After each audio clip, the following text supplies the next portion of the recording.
Hello, guys. This is my humble request if for going to Airtel Air Fiber. If anyone going to Airtel Air Fiber, please don't take the risk. Airtel air fibre എടുത്തിട്ട് ഞാൻ ഇതുപോലെ ഒരു situation വന്നിട്ടില്ല. കാരണം കഴിഞ്ഞ 4 വർഷമായിട്ട് ഞാൻ എയർടെലിൻ്റെ fibre connection use ചെയ്യുന്ന ഒരാളാണ്. അപ്പം ഞാൻ വീട് ഷിഫ്റ്റ് ചെയ്യുന്ന സമയത്ത് ഞാൻ ജോലി സ്ഥലത്ത് നിന്ന് വേറെ ഏരിയയിലേക്ക് വീട് ഷിഫ്റ്റ് ചെയ്യുന്ന സമയത്ത് ഞാനൊരു ഷിഫ്റ്റിംഗ് റിക്വസ്റ്റ് ഇട്ടു. ഷിഫ്റ്റിംഗ് റിക്വസ്റ്റ് ഇട്ടതിന് ശേഷം അവർ എൻ്റെ കൺസേൺ ഇല്ലാതെ എയർ ഫൈബർ കൊണ്ടുവച്ചു. എയർ ഫൈബറിനെ പറ്റി എനിക്ക് ആ സമയത്ത് നോ ഐഡിയ. ഫൈബർ എനിക്കൊന്നും അറിയില്ല. സോ ഞാൻ ഒരു കാര്യം ചെയ്തു. ഓക്കെ, നോക്കാം. എന്നോട് അന്നേരം ചോദിക്കുകയും ചെയ്തു, ഇതിൽ സ്പീഡ് എങ്ങനെ കിട്ടും? ഞാൻ സ്ട്രീം ചെയ്യുന്നതാണ്. ഇതെങ്ങനെ എനിക്ക് യൂസ് ചെയ്യാൻ പറ്റുമെന്ന് ചോദിച്ചപ്പോൾ അയാൾ പറഞ്ഞു, ഒരു കുഴപ്പമില്ല, നല്ല സ്പീഡ് കിട്ടും, സ്ട്രീമൊക്കെ സ്മൂത്തായിട്ട് പോകും. ഇൻ കേസ് എന്തെങ്കിലും ഇഷ്യൂ ഉണ്ടെങ്കിൽ നിങ്ങളൊരു കാര്യം ചെയ്യണം, 1 മാസത്തിനുള്ളിൽ ചേഞ്ച് ചെയ്തോന്ന് പറഞ്ഞു. ഞാൻ പറഞ്ഞു ഓക്കെ, നല്ലൊരു ഓപ്ഷനാണ്, യൂസ് ചെയ്ത് നോക്കാം. കാരണം ഇത് വയർ കണക്ഷനിൽ എന്തെങ്കിലും മഴ വന്നു കഴിഞ്ഞാൽ, വയർ പൊട്ടിക്കഴിഞ്ഞാൽ പിന്നെ ഇവരുടെ സർവീസ് ഭയങ്കര ഡിലേ ആവും. അങ്ങനെയുള്ള ഇഷ്യൂസ് ഒരുപാടുണ്ട്. അപ്പോൾ ഇതാകുമ്പം വിത്തൗട്ട് വയർലെസ് കണക്ഷനാണ്. സോ ആ ഒരു ടൈമിൽ ഞാനൊന്ന് കൺഫ്യൂസ് ആയിപ്പോയി. സോ ഞാൻ ഞാൻ വിചാരിച്ചു, ശരി, okay, let's go with air fibre. Air fibre എടുത്തതിന് ശേഷം എനിക്ക് വന്ന ഒരു അനുഭവം എന്ന് വെച്ചാൽ, ആദ്യത്തെ 1 മാസം തന്നെ അതിൻ്റെ പണി കിട്ടി തുടങ്ങി. ഞാൻ റിക്വസ്റ്റ് ചെയ്തു. റിക്വസ്റ്റ് ചെയ്തത് ഞാനിത് കാണിക്കാം സ്ക്രീനിൽ. എനിക്കിത് ചേഞ്ച് ചെയ്യണമെന്ന് പറഞ്ഞിട്ട് കഴിഞ്ഞ 4 മാസം 4 മാസം ഞാൻ റിക്വസ്റ്റ് ചെയ്ത് ഒരു റിപ്ലൈ ഇല്ല. അതായത് ഇവർ തന്നെ ടെക്നീഷ്യനെ അറേഞ്ച് ചെയ്തിട്ട് ഈ ടെക്നീഷ്യൻ തന്നെ ഓട്ടോമാറ്റിക്കലി അത് ക്ലോസ് ചെയ്യാണ് കംപ്ലയിൻറ്റ്. ഇഷ്യൂ റിസോൾവ് എന്ന് പറഞ്ഞിട്ട്. എൻ്റെ ഒ.ടി.പി വാങ്ങിച്ചിട്ടില്ല, എൻ്റെ ഏരിയയിൽ ടെക്നീഷ്യൻ വിസിറ്റ് ചെയ്തിട്ടില്ല, ഒന്നുമില്ല.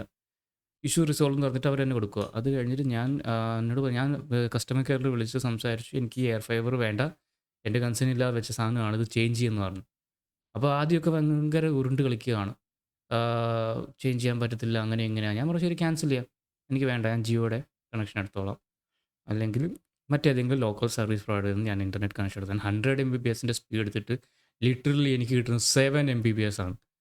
സോ 100 MBPS സ്പീഡ് എടുത്തിട്ട് എനിക്ക് 7 MB 1000 രൂപ കൊടുത്ത് ഞാനൊരു പാക്കേജ് എടുക്കുകയാണ്. ടാക്സ് എല്ലാം അടച്ചപ്പോൾ 1000 രൂപ ഒരു പാക്കേജ് എടുക്കുകയാണെങ്കിൽ അതിൽ 7 MBPS.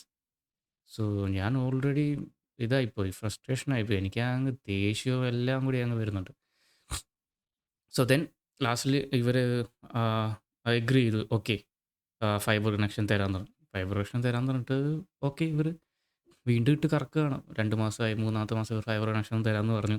എന്നിട്ട് ഇവരുടെ ടെക്നീഷ്യൻ വന്ന് വിസിറ്റ് ചെയ്ത് നിങ്ങൾക്ക് തരാമെന്ന് പറഞ്ഞു. ഇവിടെ വന്ന് ടെക്നീഷ്യൻ വന്നിട്ട് പറയും, ഇവിടെ ഫൈബർ കണക്ഷൻ തരാൻ പറ്റില്ല, ഈ ഏരിയയിൽ ഫൈബർ കണക്ഷൻ ഇല്ല എന്നൊക്കെ പറഞ്ഞിട്ട് തിരിച്ചു വിടുവാണ്. സോ ഞാനൊരു കാര്യം ചെയ്തു, ഇതിങ്ങനെ ഇവിടെ വേണം, എനിക്കറിയാം ഇതിലെ ഫൈബർ കണക്ഷൻ പോകുന്നുണ്ട്, എല്ലാ കാര്യങ്ങളും ഡീറ്റെയിൽ എനിക്കറിയാം. സോ ഞാനൊരു കാര്യം ചെയ്തു, ഞാൻ സെയിൽസ്മാനെ പിടിച്ചു എയർടെലിൻ്റെ. അതായത് ഇവർക്ക് സെയിൽസ് ചെയ്യാനുള്ള ടാർഗറ്റ് ഉണ്ട്. അപ്പോൾ ഞാനൊരു സെയിൽസ്മാനെ ഞാൻ കോൺടാക്ട് ചെയ്തിട്ട് ഞാൻ പറഞ്ഞു, എനിക്ക് ഫൈബർ കണക്ഷൻ വേണമായിരുന്നല്ലോ. അപ്പോൾ പറഞ്ഞു, കിട്ടുമല്ലോ, ഏത് ഏരിയ ലൊക്കാലിറ്റി ഏതാന്നൊക്കെ പറഞ്ഞിട്ട് എന്നോട് പറഞ്ഞു. അതിൻ്റെ ഡീറ്റെയിലൊക്കെ ഞാൻ ഇടാം. അപ്പോൾ അവർ തരാമെന്നൊക്കെ പറഞ്ഞു. അപ്പോൾ ഞാൻ ഇതുപോലത്തെ ഈ അഡ്രസ്സിൽ ഇതേ ആളാണ് സംസാരിക്കുന്നത് പറഞ്ഞു, അയ്യോ ചേട്ടാ പറ്റത്തില്ല, അവിടെ എയർ ഫൈബറേ ഉള്ളൂ എന്ന് പറഞ്ഞു. പിന്നെ ഞാൻ ഒരു വട്ടം കോൺടാക്ട് ചെയ്ത് വേറൊരാളെ. അപ്പോൾ അയാൾ പറഞ്ഞു, ഓക്കെ ചെയ്യാം, നിങ്ങൾ വേറൊരാളുടെ പേരിൽ ആധാർ കാർഡ് അഡ്രസ്സ് വേറൊരാളുടെ പേരിൽ കൊടുത്ത് പേയ്മെൻറ്റ് ചെയ്ത് കഴിഞ്ഞാൽ ഫൈബർ കണക്ഷൻ വരും എന്ന് പറഞ്ഞു. ഓക്കെ, ഞാൻ പേയ്മെൻറ്റ് ചെയ്തു. നവംബർ 14-ാം തീയതി പേയ്മെൻറ്റ് ചെയ്തു. ഞാൻ ചെയ്തതിന് ശേഷം ഇവരുടെ ആൾക്കാർ വന്നു കഴിഞ്ഞപ്പോൾ ഇവർക്ക് ഇഷ്യൂ എന്ന് വെച്ചാൽ എയർ ഫൈബറിൻ്റെ കോൺട്രാക്റ്റ് ഏറ്റെടുക്കുകയാണ് ഇവർ. ഓൾറെഡി കുറച്ച് ടീം ഇതിൻ്റെ കോൺട്രാക്റ്റ് ഉണ്ട്. അപ്പോൾ ഈ ഒരു സാധനം യൂസ്ലെസ് ആയി കഴിഞ്ഞാൽ ഇവർക്ക് അച്ചീവ്മെൻറ്റ് കംപ്ലീറ്റ് ചെയ്യാൻ പറ്റത്തില്ല. ക്യാൻസൽ ചെയ്ത് കഴിഞ്ഞാലോ, ക്യാൻസൽ ചെയ്യാനേ സമ്മതിക്കുന്നില്ല ഇവർ. അപ്പം എനിക്കെന്തായാലും നഷ്ടമാണ്, ഇതിൻ്റെ പൈസ പോകുന്നത്, സെപ്പറേറ്റ് കണക്ഷൻ എടുക്കുന്ന അതിൻ്റെ പൈസ പോകുന്നുണ്ട്.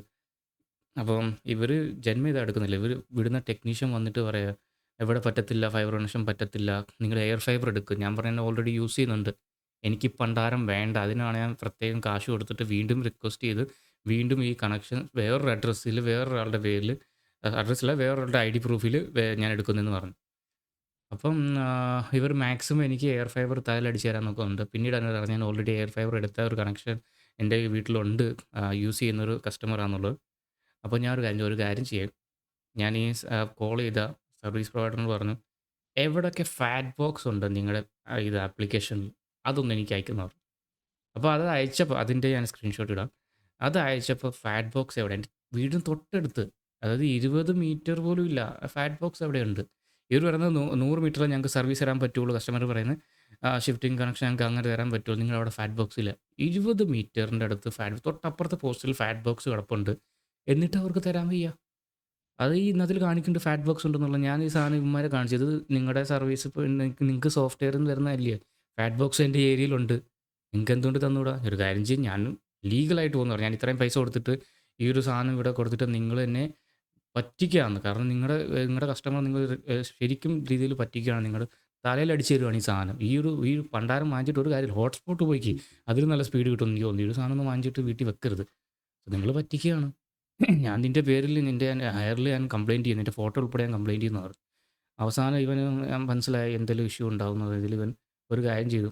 കണക്ഷൻ തരാമെന്നൊക്കെ പറഞ്ഞിട്ട് ഫൈബർ കണക്ഷനൊക്കെ എടുത്തിട്ട് വള്ളിയൊക്കെ ഇവിടെ തൂക്കിയിട്ടിട്ട് ഇത് മറ്റേ എന്താ പറയുക, ബോർഡൊന്നും വെച്ചിട്ടില്ല. മോഡം ഒന്നും ഇവിടെ ഫിക്സ് ചെയ്തിട്ടില്ല. റൗട്ടർ ഫിക്സ് ചെയ്യാതെ ഇവന്മാർ ഒറ്റ വീടില്ല. എന്നിട്ട് പറയാ കണക്ഷൻ സ്റ്റാർട്ട് ചെയ്യുമ്പോൾ തരാമെന്ന്.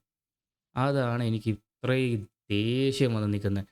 ഇവരുടെ ഓഫീസിൽ നിന്ന് പറയുന്നത് 48 മണിക്കൂറിൽ നിങ്ങൾക്ക് കണക്ഷൻ വരും. മറ്റവൻ പറയുന്നത് ഒരു കൺഫർമേഷനും ഇല്ല. അവൻ എന്നിട്ട് വള്ളിയൊക്കെ ഇവിടെ വലിച്ചു കെട്ടി തൂക്കിയിട്ട് അവൻ പോയിട്ടുണ്ട്. റൗട്ടറൊന്നും ഇവിടെ വെച്ചിട്ടില്ല. എന്താ ചെയ്യുക? ഇവർ മാക്സിമം ഇനിയുള്ള കാലങ്ങളിൽ എങ്ങനെ പോകുമെന്ന് എനിക്കറിയില്ല. മാക്സിമം എയർടെല്ലുകാർ ഫൈബർ കണക്ഷൻ ഒഴിവാക്കിയിട്ട് ഇത് തരാനായിട്ട് ശ്രമിക്കുകയാണ്.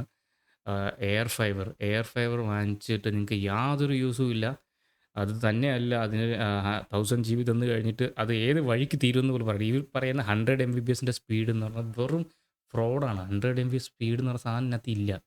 ഇതിനകത്തിൽ അവർ വെറുതെ കാണിക്കുന്നതാണ്. നിങ്ങളിപ്പോൾ ഒരു ഗെയിം കളിക്കുമ്പോൾ ആ ഒരു ടൈമിൽ നിങ്ങൾ ഒറ്റയടിക്ക് സ്പീഡ് ഡൗൺ ആയിപ്പോകും. ഇപ്പോൾ ഒരു 2 ഡിവൈസ് നിങ്ങൾ യൂസ് ചെയ്ത് 3 ഡിവൈസ് യൂസ് ചെയ്ത് ഈ 100 MB സ്പീഡ് എത്തിയിരിക്കുന്നവരാണെങ്കിൽ അവർക്ക് പിന്നെ അത് യൂസ് ചെയ്യേ വരത്തില്ല. വെറുതെയാണത്.